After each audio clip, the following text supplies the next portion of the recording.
요한계시록 7교회 강해 설교 8번째 시간입니다. 요한계시록 2장 9절에서부터 11절까지 죽도록 충성하라, 죽도록 믿어라 라는 제목으로 여러분과 함께 말씀을 한번 나눠보도록 하겠습니다.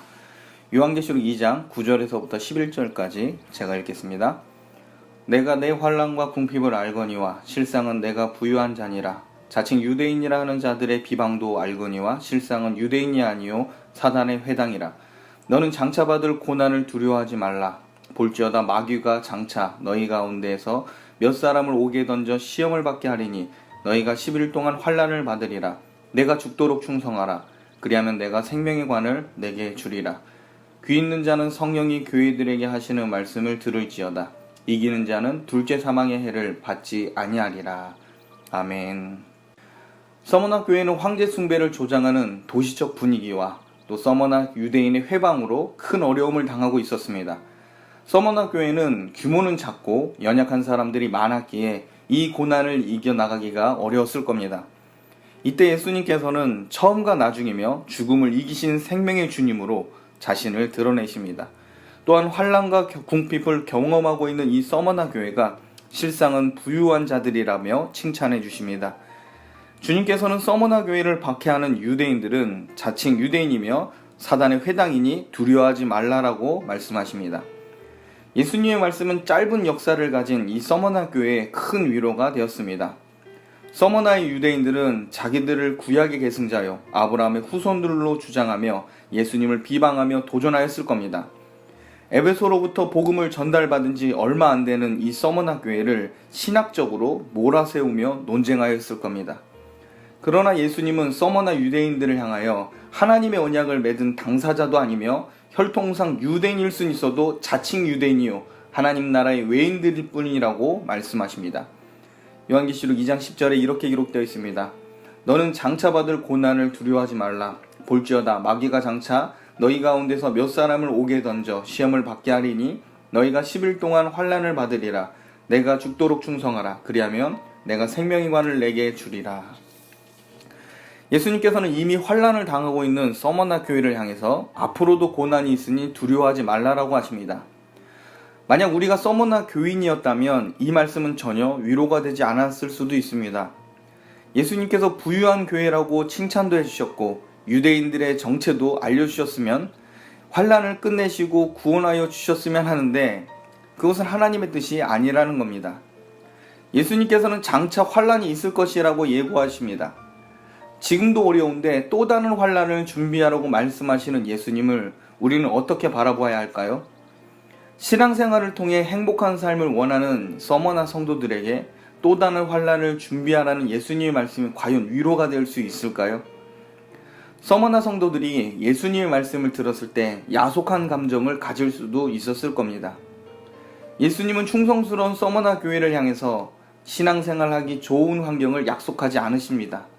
오히려 서머나 교회가 두려워하지 말고 담대하게 이 상황을 이겨나가길 요구하십니다. 예수님의 요구는 마음에 들면 하고 못하겠으면 하지 말라는 말이 아니라 명령입니다. 10절 후반부에 주님은 죽도록 충성하라 라고 말씀하십니다. 서머나 교회 성도들을 칭찬하시고 위로하셨으면 합당한 보상을 해주시고 약한 성도들에게 보호해 주시는 것이 우리의 상식에 맞는 것인데 예수님은 그렇게 하지 않으십니다. 오히려 환난을 당하는 서머나 교회를 향해 앞으로 올 고난도 피하지 말고 맞서며 죽을 때까지 충성하라고 명령하십니다. 지금 서머나 교회 성도들은 약함 중에 최선을 다해 충성하는 중입니다. 어떻게 보면 주님이 성도를 냉혹하게 훈련을 시키는 인상을 받습니다. 그러나 그리스도인은 주님의 길을 따르도록 부르심을 받은 사람이라는 사실을 잊어서는 안 됩니다. 주님께서는 세상에서 너희가 환난을 당하나 담대하라라고 말씀하셨습니다. 주님은 신앙생활이 쉽다라고 말씀하지 않으십니다. 지상에서 사는 자기 백성을 위로하시고 건전해 주시기는 하지만 고난을 각오하고 십자가를 지고 좁은 길을 나아가길 우리 주님은 기대하십니다. 주님은 죽도록 충성하라고 말씀하십니다. 헬라어 성경을 보면 이 충성에 해당되는 단어가 피스토스로 되어 있습니다.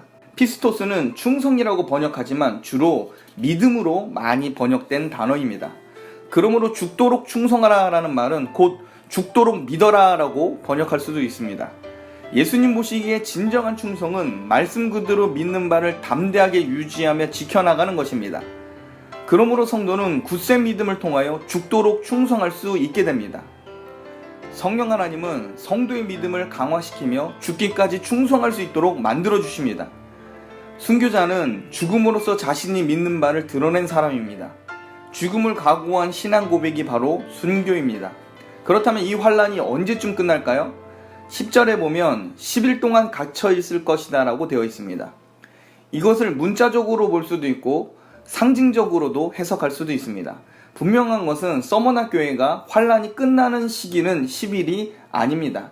앞으로 초대교회를 향한 박해는 로마의 콘스탄티누스 황제가 밀라노 칙령을 통해 기독교를 인정해 주기까지 계속 박해는 이어집니다. 그러므로 10일을 문자적으로 해석하면 초창기 서머나 교회의 몇 사람이 옥에 갇히는 실제 사건을 예언하는 것일 수도 있고 실제 박해가 끝나는 상징적 기간이라고도 볼 수 있습니다. 자, 많은 학자는 이 10일이라는 이 숫자가 환란을 당하는 사람에게는 끝이 없는 것 같지만 하나님의 때에 맞춰지는 기간을 상징한다고 해석합니다. 주님께서는 한 기간을 정하셔서 서머나 교회가 고난을 겪을 것이고 이 기간에 두려워하지 말고 담대하게 이겨내라고 말씀하십니다. 죽도록 충성하는 서머나 교인들에게 주님은 생명의 면류관을 약속하십니다. 생명의 면류관은 이기는 성도에게 주신 상급이고 구원받은 성도에게 더해 주시는 천국의 상급입니다. 간혹 생명의 면류관을 천국으로 들어가게 하는 구원의 상으로 해석하는 분들도 계십니다. 이는 맞지 않는 해석입니다. 왜냐하면 서머나 성도들은 이미 천국을 소유한 하나님의 자녀이기 때문입니다. 구원은 그들에게 주어질 하나님의 선물입니다. 그러나 지금 예수님께서 언급하고 있는 이 생명의 면류관은 분명히 구원받은 자녀가 죽도록 충성하고 믿을 때 주시는 상급입니다. 믿음의 정도를 분별하는데 좋은 시기가 바로 환란이 찾아올 때입니다. 이때 내가 어떻게 생각하고 사느냐를 보면 내가 하나님 편에 속한 성도인지 아닌지 구분이 됩니다. 죽도록 충성하고 있느냐, 죽도록 믿느냐, 아니면 아프다고 비명만 지르고 모든 것을 손 놓고 원망만 하고 있느냐. 서머나 교회 성도들은 핍박 중에 위로를 받았고 장차 있을 더 큰 환란을 대비하기 위해 두려워하지 말고 죽기를 각오해야 했습니다. 사단이 우리를 흔들며 도전할 때 이길 수 있는 유일한 길은 예수님을 향하여 생사를 각오하는 믿음뿐입니다. 예수님을 따르고자 하는 자들을 향해 세상은 가만히 있지 않을 것입니다. 그러므로 성도는 담대해야 할 뿐만 아니라 요동하지 않을 굳센 믿음의 고백을 준비해 두어야 합니다.